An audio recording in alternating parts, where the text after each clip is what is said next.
Hermanos, Dios lo bendiga a todos en el nombre del Señor Jesucristo. Aún nos encontramos apreciando el análisis de la congregación de Pérgamo, donde congregó un mártir, Antipas, que mereció palabras de elogio de parte del Señor que están registradas en Apocalipsis capítulo 2, versículo 3 en su segunda parte. Él dijo así: retienes mi nombre y no has negado mi fe. En alusión que ellos, hermanos míos, y Antipas fue un ejemplo claro, estaban dispuestos a ir hasta el sacrificio, ¿ya? Hasta entregar su propia vida, pero no claudicar en la fe de Cristo. Pero también sabemos que los llamó al arrepentimiento, versículo 16, con respecto a dos prácticas venenosas inoculadas al interior de ellos, ¿no? Al parecer, ya muerto Antipas, ya no había un varón que pueda empujarlos a hacer lo correcto, ¿no? Y bueno, y hablamos de los nicolaitas, que suponemos, por la etimología del término, conquistadores del mundo, que intentaban imponer teorías mundanas como verdades bíblicas. Y lo segundo, por permitir entre ellos a practicantes de la doctrina de Balaam, que no es alguien que ha cometido pecado sexual, ¿ya?, sino alguien que intenta que otros de la congregación participen en una vida disipada que termina en libertinaje sexual, o sea, un cóctel de maldad, ¿ya? Y ambas actitudes contrarias a la voluntad de Dios para cualquiera de sus congregaciones de cualquier tiempo. Ahora, también el Señor, por intermedio de Juan, le recordó al pastor de Pérgamo que él mismo intervendría, verso 16, si ellos no reaccionaban y hacían lo correcto, ¿ya? Ahora, en la exposición que antecedió, apreciamos las tres formas con que Dios interviene a favor de su pueblo en cualquier tiempo y en cualquier congregación. Primero, Él interviene a favor de nosotros en forma sobrenatural, con portentos, milagros y prodigios. Y nos basamos en Salmos capítulo 86, versículo 10. Segundo, en base a su educación escritural. Y nos basamos en Salmos capítulo 86, versículo 11. Y tercero, usando herramientas humanas. Y pusimos como ejemplo distinguido la labor quíntuple del pastor a favor de la iglesia. También, hermanos, recordemos que cuando leemos vendré a ti pronto, Apocalipsis capítulo 2, versículo 16, apreciamos varias rutas de interpretación que son completamente correctas. Primero, sobre el futuro, sobre la victoria final de Cristo contra todo enemigo suyo, contra todo enemigo de la iglesia, contra todo enemigo de Israel. Y segundo, también que con estas palabras hubo una exhortación, tanto al pastor como a la congregación: escúcheme ya, que no se estén comportando despreocupadamente y que usen las herramientas, tanto espirituales como educativas, que Él les había confiado para que cuiden el honor del Señor Jesucristo y la salud espiritual de la congregación. También hemos afirmado que en sí el problema fue que se había alojado entre los de Pérgamo, ¿ya? Se había alojado en los Pérgamo estas cosas funestas y que a ellos le faltó, escuchen, fuerza y determinación, que sí tuvieron los de Éfeso, Apocalipsis capítulo 2, versículo 6. Determinación determinación y fuerza para expulsar a los que practicaban estas doctrinas aberrantes a los ojos de Dios y de hecho disciplinar a verdaderos creyentes que se estaban coludiendo con ellos.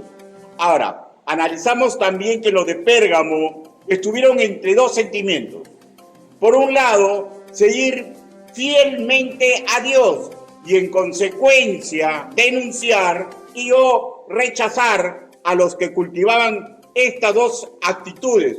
O el otro sentimiento, ser permisivos y consentir lo que Dios no acepta como práctica de la iglesia. El enemigo espiritual vio en ellos una ciudadela por tomar. Y vio en ellos un compromiso que ellos tenían con el Señor por estropear, y realizó su maligno intento. Y mediante lo que ocurrió en el ayer, deja una rica enseñanza para el hoy.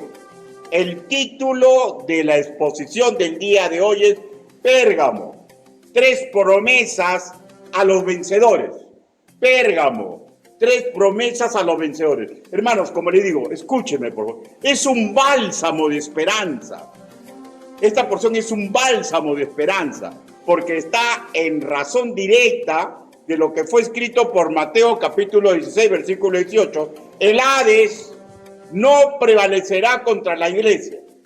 Sin más, en esta etapa introductoria, busquemos Apocalipsis capítulo 2, versículo 17.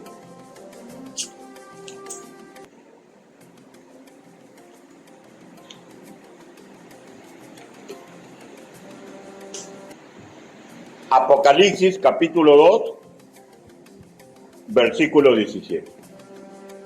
Si lo tenemos, puesto de pie. Con excepción, lógicamente, los que están delicaditos, ¿no? Ya. Apocalipsis capítulo 2, versículo 17. Y la palabra del Señor dice así: el que tiene oído, oiga lo que el Espíritu dice a las iglesias. Al que venciere, daré a comer del maná escondido, y le daré una piedrecita blanca, y en la piedrecita escrita un nombre nuevo, el cual ninguno conoce, sino aquel que lo recibe. Todos juntos vamos a leer el versículo 17. Todos juntos. 1, 2, 3. El que tiene oído, oiga lo que el Espíritu dice a las iglesias. El que venciere, daré a comer del maná escondido, y le daré una piedrecita blanca, y en la piedrecita escrita un nombre nuevo, el cual ninguno conoce, sino aquel que lo recibe. Ojo, hermanos míos, que dice a las iglesias. Ya no solamente es a Pérgamo, sino a las iglesias. Incline su rostro y permítame que los guíe en una oración. Bendito Padre Celestial, Señor, la Biblia es sumamente dura, porque desnuda nuestras malas pasiones, desnuda, Señor, nuestras incoherencias, desnuda, Señor, todo lo malo que nos viene, Señor, en el camino de la vida. Señor, pero usted es tan maravilloso que no solamente desnuda lo malo, Señor, sino nos da fuerzas para seguir luchando en este mundo oscuro. Gracias, Papito lindo. Hable, Señor Yahvé, y permita que todos los que escuchan este mensaje aspiren, Señor, su misericordia, su justicia, Señor, llevada a infinita bondad y el amor infinito que usted nos tiene. Háblenos, Señor Yahvé, porque la Iglesia Bíblica Bautista Misionera Jesús el Salvador está dispuesta a escuchar. En el nombre del Señor Jesucristo oramos así. Amén. Por favor, tomen asiento. Dice, al leer, hermanos míos, al que venciere, establece una condición de alguien que ha causado una victoria, ¿no? Y que recibe 3 bendiciones. El contexto habla de una victoria futura que se dará a mérito no de los espergamos, sino de quien tiene la espada aguda de 2 filos. Aquí se habla, hermanos míos, del destino final de los nacidos de nuevo, no solamente de Pérgamo, sino el destino final de todos los creyentes nacidos de nuevo, que está en las manos del Señor Jesucristo. Sabemos que este destino final, hermanos míos, no se asegura por obras, porque si así fuera, entraríamos en contradicción con la sana doctrina y la ciencia escritural. Leamos Efesios, capítulo 2, versículo del 8 al 9. Sin perder Apocalipsis, por favor. Efesios, capítulo 2, versículo del 8 al 9.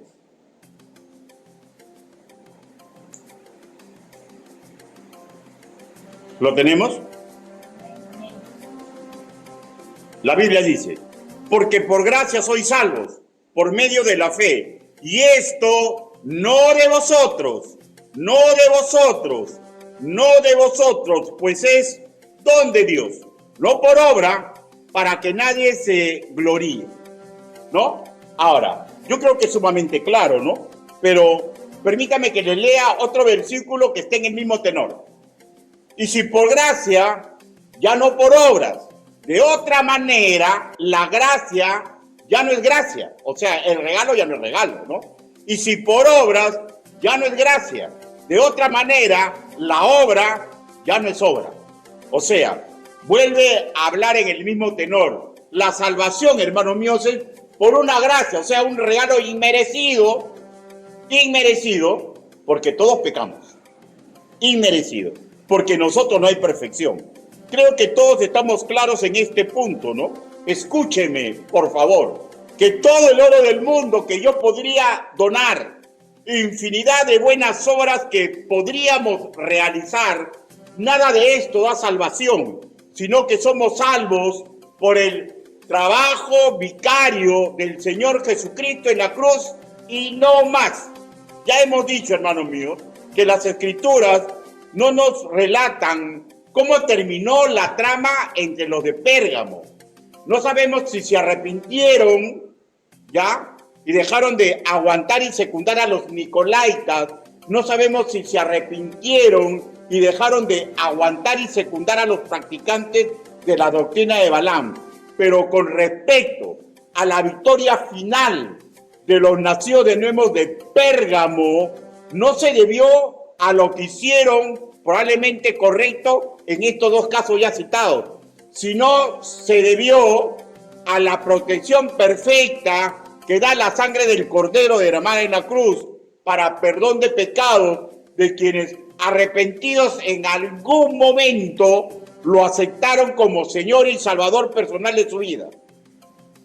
Lo que sí estuvo en juego con lo de Pérgamo y con cada uno de nosotros cuando pecamos, escúcheme, es la paz en nuestra mente y en nuestro corazón, que es violentada cuando hacemos lo incorrecto. En el caso de ellos, ¿cómo podrían tener paz si no repudiaban a los nicolaitas y a los seguidores de Balaam? Y de hecho, hermanos, ¿cómo tener paz cuando somos incapaces de disciplinar, corregir a verdaderos creyentes que, al parecer, por un momento dado, por circunstancias que solamente Dios sabe, y a veces ni siquiera ellos mismos, han perdido el rumbo de su vida?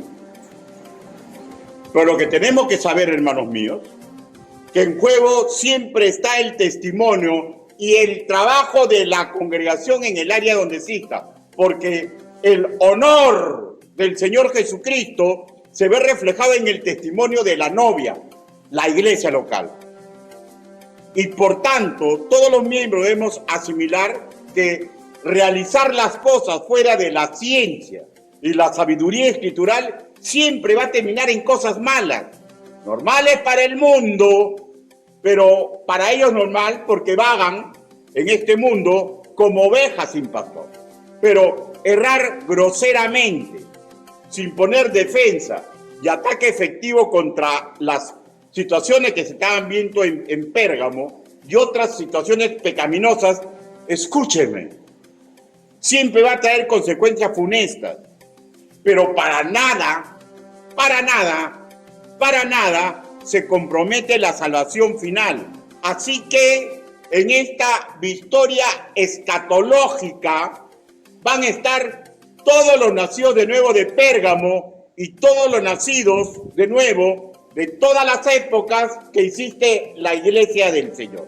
Todos nosotros deberíamos estar sumamente agradecidos de esta victoria final, que dará como resultado una vida plena, magnífica, perfecta, por los siglos de los siglos, al lado del dueño de todo el amor que puede existir.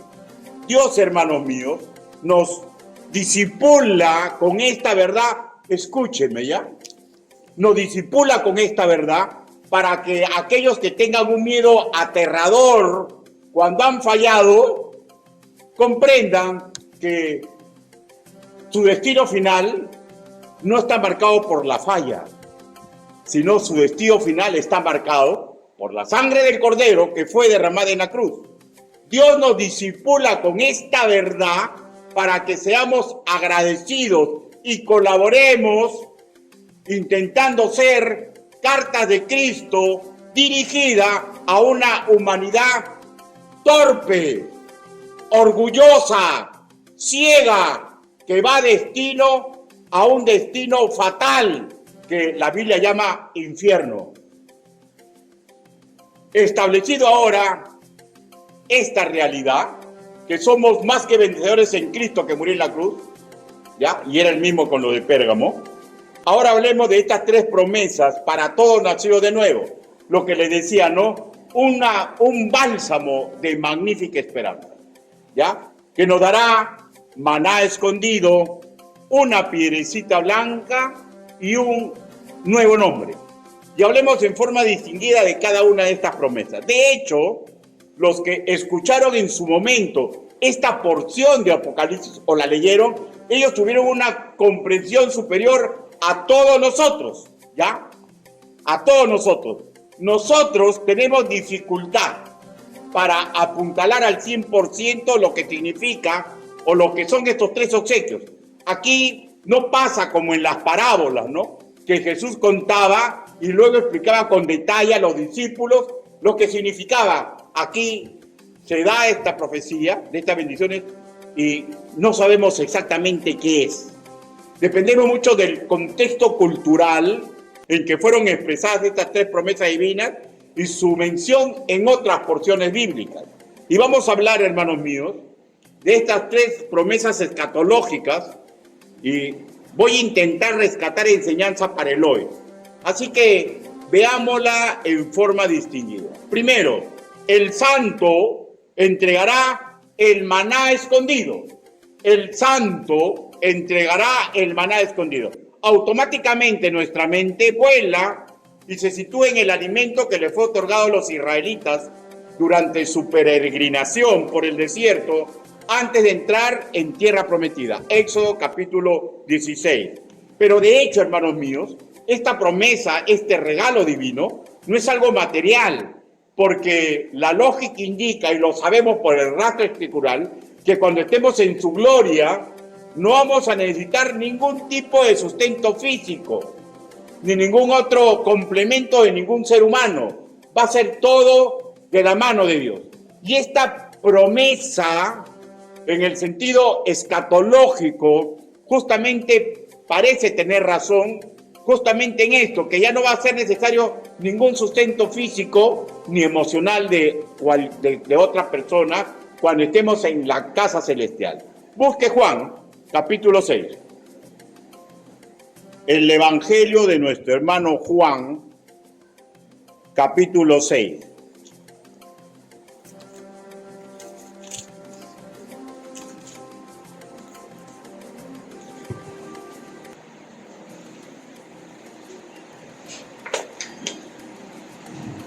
El Evangelio del hermano Juan, capítulo 6, versículo 31 al 35. ¿Lo tenemos? ¿Lo tenemos, hermanos? Ya, voy a leer. Dice, nuestros padres comieron el maná en el desierto, como está escrito, pan del cielo les dio a comer. Y Jesús les dijo, de cierto os digo, no dio Moisés el pan del cielo, mas mi Padre os dará el verdadero pan del cielo, porque el pan de Dios es aquel que descendió del cielo y da vida al mundo. Y le dijeron, Señor, danos siempre este pan. Jesús le dijo, yo soy el pan de vida, el que a mí viene nunca tendrá hambre, y el que cree en mí no tendrá sed jamás. Mas os he dicho que aunque me habéis visto, no creéis. Entonces, es claro, ¿no, hermanos míos? Los que hemos ido a Él, escúchenme, ya no solamente estamos hablando de aspectos espirituales, sino estamos hablando que en toda su magnitud se va a cumplir esto cuando estemos en la presencia de Dios. Hermano, no va a haber hambre físico, no va a haber necesidad emocional por la cual necesitamos complementarnos con otros seres humanos. ¿Ya? O sea, se va a cumplir completamente en lo escatológico esta promesa, que nadie va a tener hambre, nadie va a tener sed y vaya más allá. Nadie va a tener ninguna necesidad emocional que en este mundo hay veces nos hace cometer muchos errores. Este maná estuvo escondido, pero ya no, porque ha sido entregado. Sobre la Biblia que dice escondido, Alan Clark, que está en la presencia del Señor desde el año 1832, rememoró una tradición judía. Él cuenta que el rey Josías escondió el arca del pacto, las tablas de piedra, la vara de Aarón, el aceite de la santa unción y la olla del maná, cuando los caldeos tomaron Jerusalén, y cuenta en esta tradición judía que todo sería restaurado en los días del Mesías. Fin de su comentario. Pero los días del Mesías todavía no llegan, pues. Los días cuando sea el triunfo final.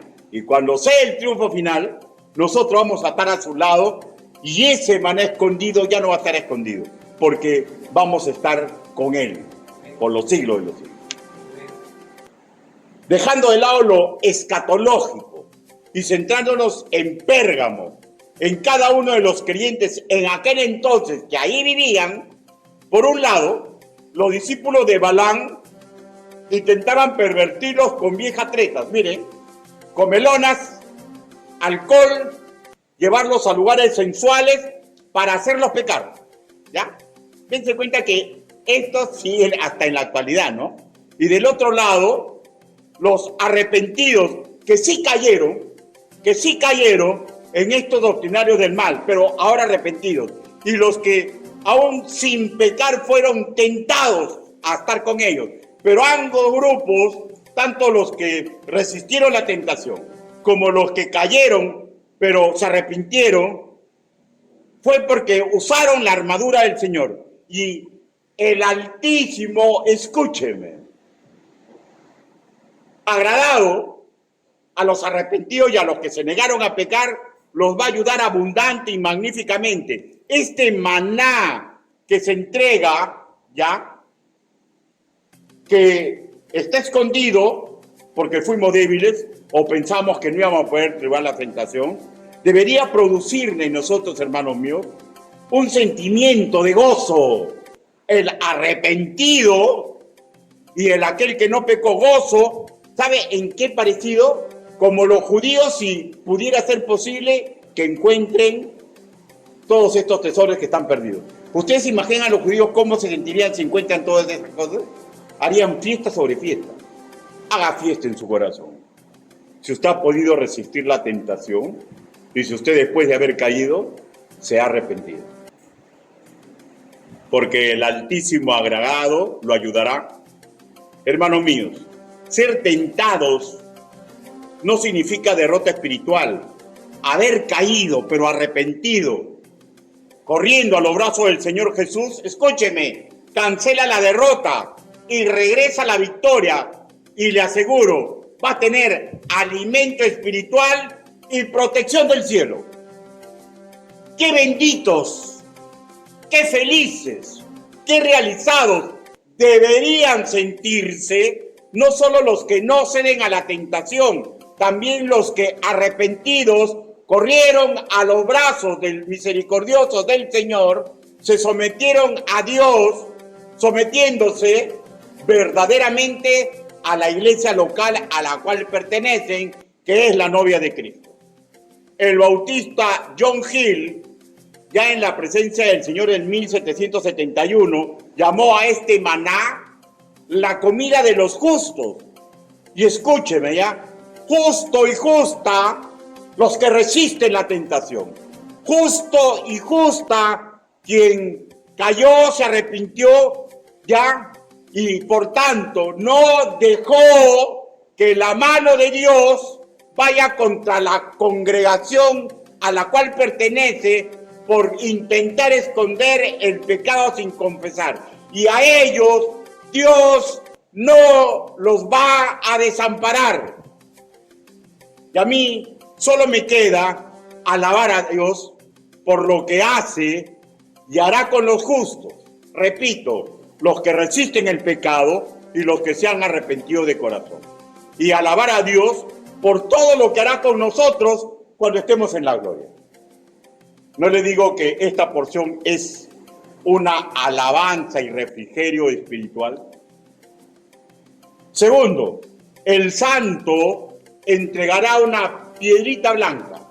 El santo entregará una piedrita blanca. Otra vez la misma dificultad ya, pero a mérito del contexto cultural podríamos referenciar muchos hechos para hacer cierto paragón con lo que significa una piedrita blanca. Por ejemplo, Adam Clarke sugiere que con la piedra blanca se quiere decir perdón o absolución y alude a la costumbre que tenían los jueces de tiempos antiguos de dar sufragios con guijarros blancos para perdonar y negros para condenar.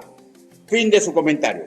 Y casi todos los comentaristas serios hablan de una relación estrecha entre la piedra blanca y el nombre nuevo. Y en la Biblia está también eso, ¿no? Por ejemplo, el inglés William Henry Simcox, que está en la presencia de señores de 1923, escribió así: posiblemente la señal da el derecho de entrar a las puertas de la ciudad. Apocalipsis capítulo 22, versículo 14. Porque los ángeles en las puertas no pueden permitir que pase ninguno que no pueda nombrarse a sí mismo con el nuevo nombre y mostrar la piedra blanca. Fin de su comentario. John Hill se expresa así: la frase para agregar una piedra blanca con los latinos, o sea, de hecho, los nacidos en Italia, en esa zona, ¿no? Con los latinos se usa para dar la aprobación a cualquier cosa. Y podría ser aplicado aquí para la aprobación que Cristo dará a la iglesia y a la gente que se congregue, que lleva un testimonio y que han soportado las persecuciones a gloria de su nombre. Él sigue dando ciertas aproximaciones. Dice: los romanos en el juicio solían dar su sufragio para la condena, lanzando piedras negras en la urna y piedras blancas para la absolución. Las piedras blancas también se entregaban a los conquistadores en los Juegos Olímpicos, con su nombre encima de ellos y el valor del premio que ganaron. Y aquí se puede aplicar a la corona de la vida, lo que hemos cantado. Pues. Y la gloria que se le dará a los conquistadores, pero a través de Cristo, su derecho, su título y la excelencia que ellos producen. Otra figura podría ser: a los habitantes de la ciudad romana les entregaban una piedrita blanca para que entren gratis a los espectáculos. ¿La salvación acaso no es gratis? ¿Ya? Lo mismo a los campeones olímpicos para que entren a la celebración. Fin de su comentario. La celebración, la boda del Cordero. Y en el sentido escatológico, podríamos inferir que esta piedra blanca, esta piedrita blanca, implica aceptación, perdón, exaltación. Por lo tanto, se nos va a permitir la entrada al tercer cielo para recibir un premio de la autoridad mayor o entrada a la boda del Cordero, lo que nos podría dar una idea que los nacidos de nuevo somos más que vencedores por la gracia de quien ostenta la máxima autoridad, que nos ha absuelto y que nos va a entregar premios como si fueran campeones olímpicos. ¿Ya? Ahora, dejemos de lado lo escatológico y centremos en lo de Pérgamo. En cada uno de los creyentes ahí asentados, los que no pecaron y los que se arrepintieron, contaron con la aprobación de Dios, cual campeones olímpicos, y fueron premiados por el Señor con la piedrita blanca. ¡Qué benditos, felices, realizados deberían sentirse los que no ceden a la tentación, y también los arrepentidos que luego del pecado han corrido a los brazos del Señor Jesús, se han sometido a Dios, sometiéndose verdaderamente a la iglesia local? Pues el Señor a estos aprueba, los absuelve y los declara más que vencedores. Romanos capítulo 8, versículo del 37 al 39. No le digo que es un bálsamo estos tres regalos. Tercero, el Santo nos dará un nombre nuevo. El Santo nos dará un nombre nuevo.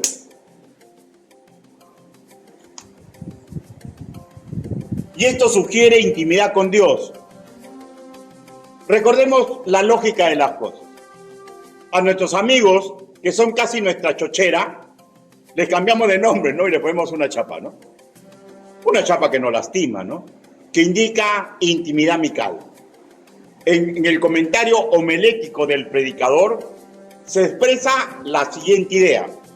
El nombre nuevo en los casos bíblicos ya conocidos, Abraham, Israel, Boanerges, Pedro, Pablo, expresaron el paso que se había dado hacia una vida más elevada de la mano de Dios, ¿ya? Porque Dios les cambió el corazón y los elevó de carácter en el sentido escatológico, es claro. Todo nació de nuevo, sin importar cómo fue en su vida terrenal. Cuando esté en la presencia de Dios, escúcheme. Va a gozar de intimidad perfecta con Dios. No por lo que hicimos, sino porque Dios es fiel. Y Él nos va a dar esa intimidad que probablemente en este mundo buscamos y nos paramos encontrando con el pecado. O con la impotencia, o darnos cuenta que por más que buscamos, no existe ni un solo hombre, ni una sola mujer que pueda ser tan íntima en mi persona que me comprenda completamente. Y no existe. Mi esposa y la esposa de ustedes lo intentan. Los esposos de ustedes lo pueden intentar. Pero como seres humanos, en algo nos equivocamos. Qué maravilloso cuando estemos en la presencia del amigo fiel. Qué maravilloso. En el sentido escatológico, este nuevo nombre, hermanos míos, es claro, nos va a dar una sana satisfacción. Por el estudio del homilético del predicador, podríamos decir lo siguiente, ¿no? Que este nuevo nombre probablemente va a tener razón de ser con algo que hicimos en este mundo. Escúcheme ya. No se canse de hacer bien. Por favor, escúcheme. Nunca nos cansemos de hacer bien, porque es muy probable que en algo de ese bien que hacemos le llene de ternura al Señor y el nombre tenga que ver con ese bien que hacemos. Con ese bien que hacemos. Dejando de lado ahora lo escatológico y centrándonos en Pérgamo, en cada uno de los creyentes ahí asentados, los que no pecaron y los que se arrepintieron, aseguraron de parte del Altísimo amistad, intimidad con el Señor. Él, y solo Él, sabe exactamente en lo que cada uno de ustedes y mi persona va a destacar. Y por intermedio del Espíritu Santo nos sigue formando, moldeando, ¿ya? No interesa cuántas caídas yo pueda tener, el Espíritu Santo no se va a cansar, va a seguir moldeándome. ¿Y saben lo que va a ocurrir? En algún momento, sin darnos cuenta, vamos a hacer una obra excelsa que va a capturar el amor tierno de Dios. Y vuelvo a repetir, es muy probable que ese nuevo nombre tenga razón de ser con eso con lo cual yo enternecí el corazón de Dios, por dar mi vida para la gloria de Dios y en beneficio de su creación. ¡Qué benditos! ¡Qué felices! ¡Qué realizados deberían sentirse no solo los que no ceden a la tentación, también los que arrepentidos han corrido a los brazos del Señor, se han sometido a Dios, y es notorio porque se han sometido verdaderamente a su iglesia local.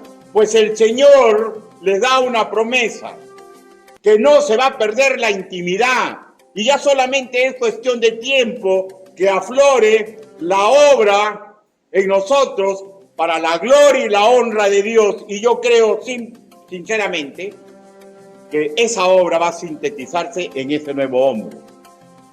Y también me hace recordar que no hay nada mejor que la intimidad con Dios. Yo amo mucho a mi esposa, amo mucho a mis hijos, amé a mis padres como probablemente usted también los amaba. Y les soy sincero, a todos y cada uno de ustedes yo los amo. Pero esa intimidad nunca se va a comparar con la intimidad que tengo con Dios. Y no voy a perder la mejor parte. Yo los invoco que no pierdan intimidad con el Señor, que la mejoren cada día más y más, porque la intimidad con Dios es lo mejor para nosotros. Conclusiones. Si usted ha creído en Cristo como Señor y Salvador, tiene aseguradas estas promesas para el mañana. Y si es humilde de corazón en el hoy, oirá lo que el Espíritu Santo le está diciendo a su mente y su corazón. Para el mañana, tengan esperanza. Y para el hoy, tengamos fe y obediencia. Segundo, por estas tres promesas, para mí y para usted, si es creyente, yo he hecho un pequeño ejercicio mental y se lo quiero compartir con ustedes. Yo me imagino a Jesús hablándome, que me dice: Ricardo, tengo para ti maná escondido, tengo una piedrecita blanca para darte, y yo solamente sé tu nuevo nombre, el que te daré, que hablará de aquello magnífico que hiciste por mí y por mi gloria, que me llenó de ternura. Tú, Ricardo, solamente continúa esforzándote y sé valiente. Déjame tu futuro en mis manos. Hago ese ejercicio mental y me lleno de fuerza, esperanza, y comprendo que lo más lindo es obedecerlo a Él. Tercero, yo como su pastor y con los títulos que Dios me confiere, como su ángel, como su obispo, como el ministro que Dios me trajo a ustedes y ustedes me aceptaron porque me buscaron en oración, ¿ya? Yo los exhorto a seguir considerando lo importante que es tener paz en el corazón, que es muy importante que nosotros mismos no nos estorbemos. Recordemos, el demonio no nos puede estorbar. Los hombres y las mujeres no nos pueden estorbar. Ningún creyente que sea inmaduro y hable mal de mí y me trate mal, no me puede estorbar. El único que se puede estorbar soy yo mismo. Soy yo mismo. Dios me ha dado ese derecho de elegir lo bueno o lo malo. Y la verdad, hermanos míos, recordemos que toda práctica de doctrina errada puede ser combatida con el filo educativo de la espada del Señor. Recordemos, hermanos míos, que solamente ya queda la educación, porque el portento ya lo realizó. Ya nos ha bañado con el amor de Dios. Ya nos ha regalado las virtudes de Cristo. A nosotros, hermanos míos, como a los de Pérgamo, solamente nos queda elegir. El Señor dice: arrepiéntete. Y si tú no te arrepientes, yo voy a tomar las cosas en mi mano. ¿Ya? Dice así el Señor. Pero de hecho, todos no necesitaban arrepentirse de este caso en particular, pero también les entró un respeto reverente y de hecho un poquitito de miedo, ¿no? Hermanos míos, ser una verdadera ciudadela de Cristo, vivir con compromiso matrimonial con Él, depende de nosotros, ¿ya? Del mañana no nos preocupemos, ¿ya? Porque el mañana está en las manos de Dios. El hoy, nuestro servicio, seamos agradecidos por estas 3 bendiciones y por agradecidos intentemos imitar a Cristo.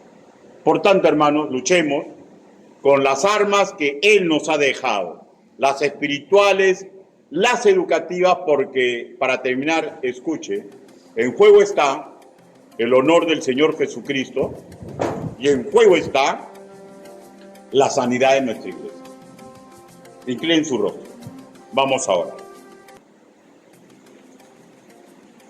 Bendito Padre Celestial. Señor, solamente nos queda bendecir y alabar su santo nombre. Solamente nos queda ser agradecidos. Solamente, Señor, nos queda, Señor, comprender que usted es bueno en sobremanera. Ninguno de nosotros merece lo que usted hace por nosotros, Señor. Pero usted es perfecto, magnífico. Alabamos su santo nombre. Alabamos su santo nombre. Señor bendito, guíenos, Señor. Ayúdenos, Señor, para que nosotros, Señor, comprendamos estas verdades, nos fortalezcamos en el hoy, seamos hermosas cartas suyas, Señor, a un mundo que vaga sin pastor. Señor, y sabemos que sin importar las fallas y las incoherencias que tengamos, usted nunca dejará de ser fiel.